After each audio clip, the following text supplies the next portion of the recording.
বন্ধুরা, আজকে আমি বেরিয়ে পড়েছি এক নতুন গন্তব্যে। এখন আমি যাচ্ছি উলুবেড়িয়া। নমস্কার বন্ধুরা, যাযাবর জীবনে সকলকে স্বাগত। সবাই কেমন আছো? আশা করি ভালোই আছো। আজকে আমি চলে এসেছি উলুবেড়িয়ার খলিশানি বুড়িমার মন্দিরে। তো চলো বন্ধুরা, আমরা এই বুড়িমার মন্দির দর্শন করি। বুড়িমার এই মন্দিরটি প্রায় 350 বছরের প্রাচীন। প্রতিদিন মন্দির খোলা থাকে ভোর 5টা থেকে দুপুর 1টা পর্যন্ত, আর বিকেলে 4টে থেকে রাত 9টা পর্যন্ত খোলা থাকে। সন্ধ্যা আরতি হয় প্রত্যেক দিন সন্ধ্যা 7টায়। অতীতে ঘন জঙ্গল থাকায় এলাকাটি ডাকাতদের নিরাপদ আশ্রয়স্থল ছিল।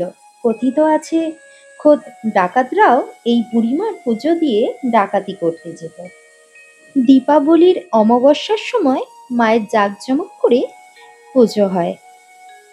প্রতি 12 বছর অন্তর মায়ের মূর্তি নিরঞ্জন করা হয়। সেদিন প্রায় লক্ষাধিক মানুষের সমাবেশ ঘটে এই মন্দিরে।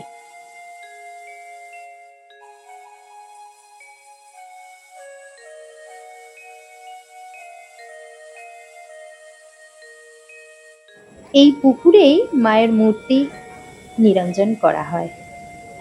তার ঠিক পাশেই ছিল একটা মস্ত বড় নিম গাছ। এই নিম গাছে মাকে যে যার মনস্কামনা জানিয়ে ঢিল বাঁধেন। শোনা গেছে মা কাউকে খালি হাতে ফেরান না। মায়ের মন্দিরের পাশেই ছিল মহাদেবের মন্দির। তো চলো আমরা এই বিগ্রহের সামনে যাই, আর এখানের পুরোহিতের কাছ থেকে আমরা মন্দিরের আরো অনেক অজানা তথ্য জেনে নিই। এই বুড়িমায়ের মন্দিরে পুজো কবে থেকে শুরু হয় আর এখানে প্রতিষ্ঠা কবে হয়েছিল, যদি কিছু বলেন? হচ্ছেন দক্ষিণাকালী, উনি বুড়িমা নামেই খ্যাত। তা সবার প্রথম এই মায়ের কিভাবে আবির্ভাব হয়েছিল আমি বলছি। তা আমাদের পূর্বপুরুষ দীর্ঘ 14-15 পুরুষ আগে যিনি ঠাকুর পেয়েছিলেন তার নাম মদন মোহন ভট্টাচার্য। তা তখনকার দিনে ব্রাহ্মণদের এই ব্রাহ্মণত্ব ভিত্তি করেই চলতো পুজো অর্চনা, শ্রাদ্ধ, বইতে নানান জিনিস। আর তখনকার দিনে ব্রাহ্মণদের অনেক ছেলে মেয়ে থাকতো, বা বিভিন্ন ফ্যামিলির তখনকার পরিবার পরিকল্পনা ছিল না। তা ওনার বাবারও অনেকগুলো ছেলে মেয়ে ছিলেন। তা ওনার যিনি ঠাকুর পেয়েছিলেন তিনি ছিলেন বড় ছেলে, ওনার নাম মদন মোহন ভট্টাচার্য। তা উনি সবসময় ঠাকুরের নাম গান করতেন, ঠাকুর তৈরি করতেন, মা করতেন, সবসময় মাকে নিয়েই ব্যস্ত থাকতেন। সংসারের প্রতি তার ধ্যান ছিল না। তো বাবা বৃদ্ধ হয়েছেন, এমত অবস্থায় বাবার মানে সংসার চালানোর ক্ষমতা ক্রমশই কমে আসছেন। বাবা প্রায়ই বলতো, ছেলে কোনোভাবেই কথা শুনতো না। তখন একদিন বাবা রাগ করে মাকে বলল যে ভাতের পরিবর্তে ছাই বেড়ে দিতে। মা তো আর ছাই বেড়ে দিতে পারেন না, পাতের তলায় কিছু ছাই দিয়ে খাবার দিয়েছে। ছেলে এসে খাবার সময় বসেছে, বলছে মা তুমি একটু জায়গাটা পরিষ্কারও করোনি, তলায় এত ছাই পড়ে আছে। মা কাঁদতে কাঁদতে বললেন যে বাবা তুই তো কোনো কথাই শুনিস না, তোর বাবা আমাকে দিব্যি দিয়ে গেছে যে তোকে ছাই বেড়ে দিতে। তা আমি মা কি করে পারি, তা আমি তলায় ছাই দিয়ে তোকে ভাত দিয়েছি, বাবারও কথা রেখেছি।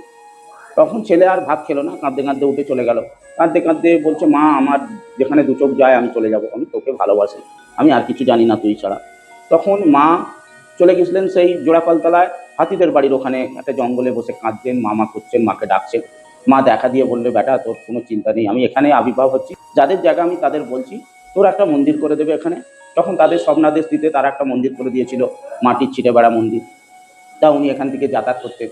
তখনকার দিনে যানবাহন ব্যবস্থা ভালো ছিল না, অনেক কষ্টে যাওয়া আবার আসা। তা মাকে কাঁদতে কাঁদতে বললো মা আমার বড্ড কষ্ট হচ্ছে, এই শীত গ্রীষ্ম বর্ষায় তোর পুজো করতে যেতে। তখন মা বলল এই সম্পত্তিটা হচ্ছে আন্দুল কুমড়োবাড়ি রাজবাড়ির সম্পত্তি, জমিদারি সম্পত্তি। তখন সেই রাজাকে মানে জমিদারকে মা স্বপ্নাদেশ দিল যে গৌরী নদীর এখান দিয়ে গৌরী নদী বয়ে যেত, তো গৌরী নদীর চরে আমি আবির্ভাব হচ্ছি, তুই ওখানে অমুক ব্রাহ্মণকে এই জায়গাটা দান করে দিস। সেই মতো তিনি এই জায়গাটা দান করে দিলেন এবং মানে এখানেই আবির্ভাব হলেন। আস্তে আস্তে এই মন্দিরটা ডেভেলপ হয়ে গেছে। প্রথম অবস্থায় যিনি এখানের অবস্থাপন্ন ব্যক্তি ছিলেন এই ফ্যামিলি, সুরেন্দ্রনাথ ভট্টাচার্য। ওখানে লেখা আছেন সুরেন্দ্রনাথ স্মৃতিসৌধ মায়ের মন্দিরে। ওনার বাবার নাম কালীপ্রসন্ন ভট্টাচার্য। তখনকার দিনে সুরেন্দ্রনাথ ভট্টাচার্য একটা মন্দির করে দিলেন এই জায়গার মধ্যে। তখনকার দিনে সব মানুষের মধ্যে ভাই বোনের মধ্যে একটা এতই মিল ছিল যে ভাইরা গরিব বলে তাকে দেব না তা নয়।